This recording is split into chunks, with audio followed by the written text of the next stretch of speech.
And hello to you, and welcome to the Richard Nicholls podcast, the personal development podcast series that's here to help inspire, educate, and motivate you to be the best you can be. I'm psychotherapist Richard Nicholls, and this is episode 201. It's titled Resolutions. And if you're ready, we'll start the show. So, it's July now. We are exactly halfway through the year, to the day. How are your New Year's resolutions going? I thought I'd bring it up today because enough time has gone by for any resolutions you might have made in January to have fallen by the wayside completely. And if those things were important to you back then it's maybe a good time to revisit them now. If the exercise bike you bought at Christmas has now turned into a clothes rail, or the list of books you said you were going to read has turned into cat videos on YouTube instead, then I'm here to remind you of what you said you wanted only 6 months ago. So here are a few tips at getting yourself back in the game. Firstly, we need to look at what we're actually dealing with here, because resolutions tend to fall into one of three different categories. We have result resolutions, habit resolutions, and holistic resolutions. So, result resolutions are when you're trying to reach a specific goal, lose half a stone, drop a dress size, run 5k without collapsing, that sort of thing. It's something that's obvious when it's been completed and obvious when it's not. These have actually been shown to be the easiest to stick to because you can see progress along the way. You can see the effect of the work you put in, which is quite motivating and helps to keep you going to achieve more. Habit resolutions, on the other hand, never really seem to have a specific goal. It doesn't come to an end. The satisfaction is in the action itself, like reading, or meditation, or playing the clarinet. And because these don't really have any significant steps along the way that show you any progress, these sorts of habits are harder to stick to. The good news, though, is that even though it might be harder to keep these habits going, once they've got going for a while, they kind of run themselves and don't need as much effort further down the line. It's a bit like learning to drive. When you first get into a car, it can be quite baffling. All these sticks and switches and pedals and the order in which you've got to do things to be safe on the road, it seems really complicated. If you drive, think about it. You get in your car, seatbelt on, check your visor to see if you need to adjust it, wobble the gear stick to make sure it's not in gear, key in the ignition, start it up, clutch, first gear, check your mirrors, indicate, find the biting point, off with the handbrake, accelerator down, clutch up, then it's time to change gear again. Oh God! It's really complicated when you think about it. I remember teaching my son how to tie his shoelaces, and it wasn't until then when we're going through what to do, you didn't realise just how complicated it actually is. If you write down the instructions on what to do with shoelaces, it might as well be the instructions on how to complete a Rubik's Cube. It's crazy. But if you do it again, and again, and again, it soon becomes second nature. And habits are like that. If you play the clarinet every Monday, Wednesday and Friday straight after work for 30 minutes, then given time it just happens. You just do it. It takes far less effort and no stress at all to have it integrated into your life. The third one, holistic resolutions, are usually the first sort of resolution to get lost. Holistic resolutions are very broad, vague a concept, like be more social or save money. They sound great, but they're too vague. If something can't be defined, then it can't be measured and probably can't be achieved either. So we need to be specific. And that's my first tip. If you have a holistic resolution, find the steps that make it happen. Be more social can then become catch up with a friend once a week or join an amateur dramatic society. I'd recommend that one, that's always a laugh and properly stretches your comfort zone. Save money isn't specific enough, but transfer 150 quid to savings account every payday is. Or get £10 cash back every time you go to the supermarket and put it in an envelope for Christmas. By turning a holistic resolution into a habit resolution or a result resolution, you can see that you're doing it. It's measurable, noticeable, and really useful. There was some research done at the University of Liverpool a couple of years ago by Dr. Joanne Dixon. Hello, Joanne, if you're listening. She got a load of people to simply make a list of goals that they would like to achieve. Half of the participants had depression, and the other half had never had mental health issues. All the goals got ranked for their specificity. Is that the right word? Specificity? How specific they were. Things like improve my 5-mile marathon training time this summer at the top. And then at the bottom there'd be things just random like be healthier. What they found is that whilst both groups generated the same number of goals, the people with depression listed goals which were way more general and abstract, and were far more likely to give non-specific reasons for achieving their goals. So having very broad, vague goals may actually help to maintain depression, maybe even make it worse. Goals that aren't specific are harder to visualise because they lack any actual focus. And what this would do is create a reduced expectation and motivation, making it more and more difficult to achieve goals. And we know that depression is associated with negative thoughts and a tendency to overgeneralise in relation to how people think about themselves and their past memories. What this study shows is that this trait also covers personal goals. And because of that, it's been suggested that people with depression make some specific goals to help them. And in my experience, that really does seem to help.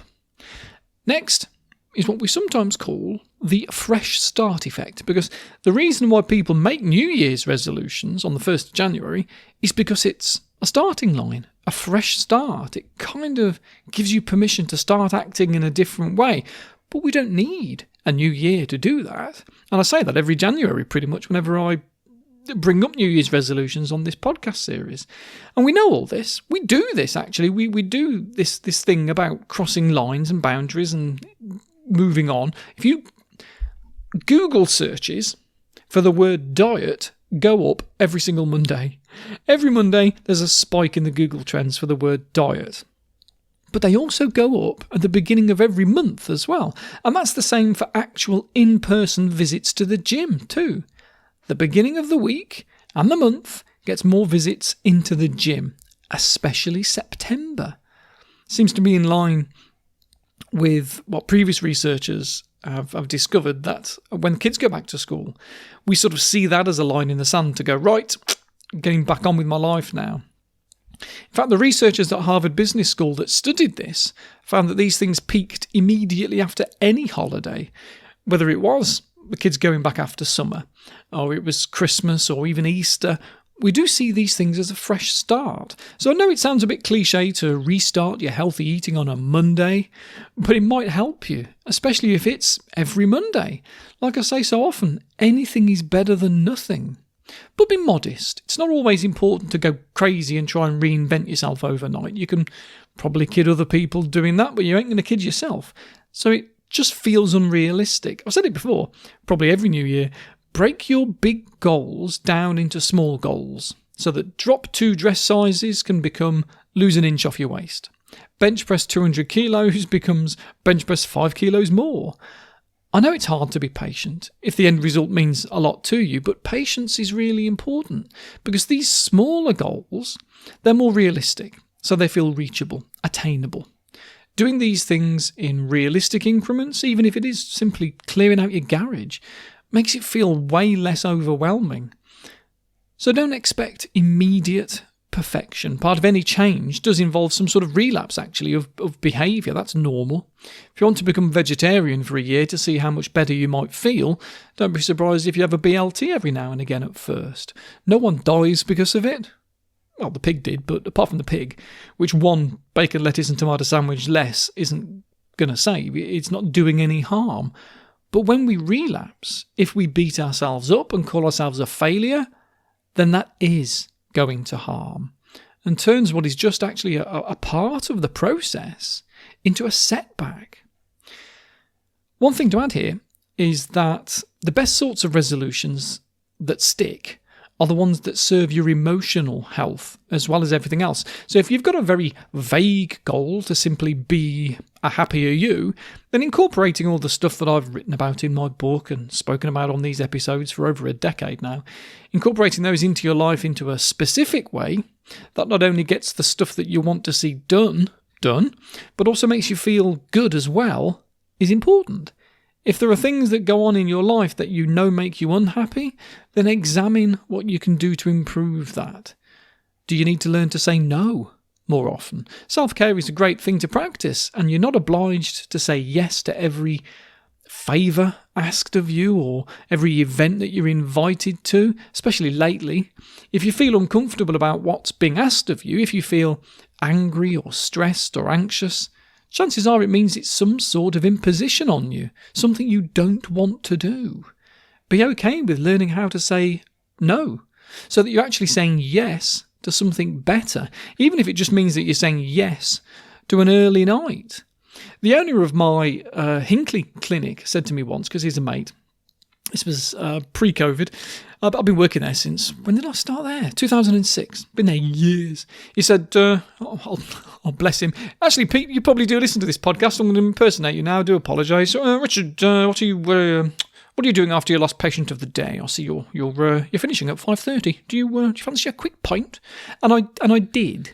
There's a little real ale bar about 2 minutes walk away, and it'd be really nice to have a quick drink and a catch up with him before going home.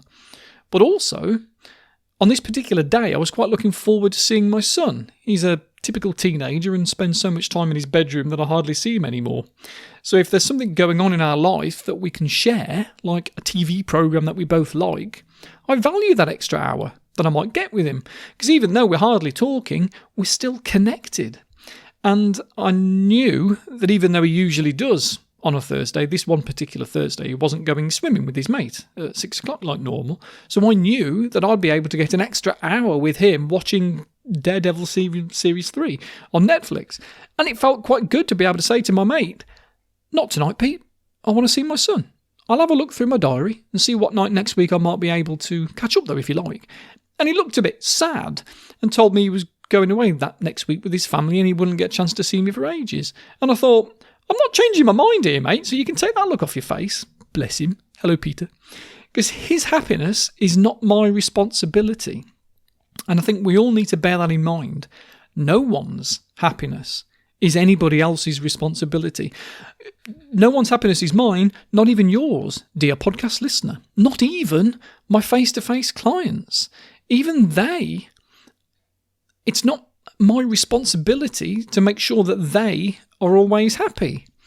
I can be there for people. I can be there for you as listeners to the podcast, and I can help and I can coax and I can listen to people when they've got problems to want to talk about. As a therapist, that's what I do. And I have to still recognise I'm not responsible. I can't be. If I was, I'd go crazy. And I've met therapists who do burn out because of that sometimes, with very few exceptions. Children, really, and even then there's only so much you can do. You are not responsible for anybody else's happiness but your own. It's definitely worth accepting that. And if you can't change your shoulds into likes, then it's definitely worth asking some questions. What I mean by that is, can you turn I should phone my brother into I'd like to phone my brother? Can I should become vegetarian become I'd like to be vegetarian? That sort of thing. Anyway, that's another new month then, and another opportunity to draw a line in the sand and start afresh if you want to. Let's all go out there and make our month amazing, but don't worry if halfway through it you find you haven't. There's another month next month, and a new Monday every week where you can have another stab at it. So let's leave it there until next time, pod fans. I'll speak to you soon. Ta-ra!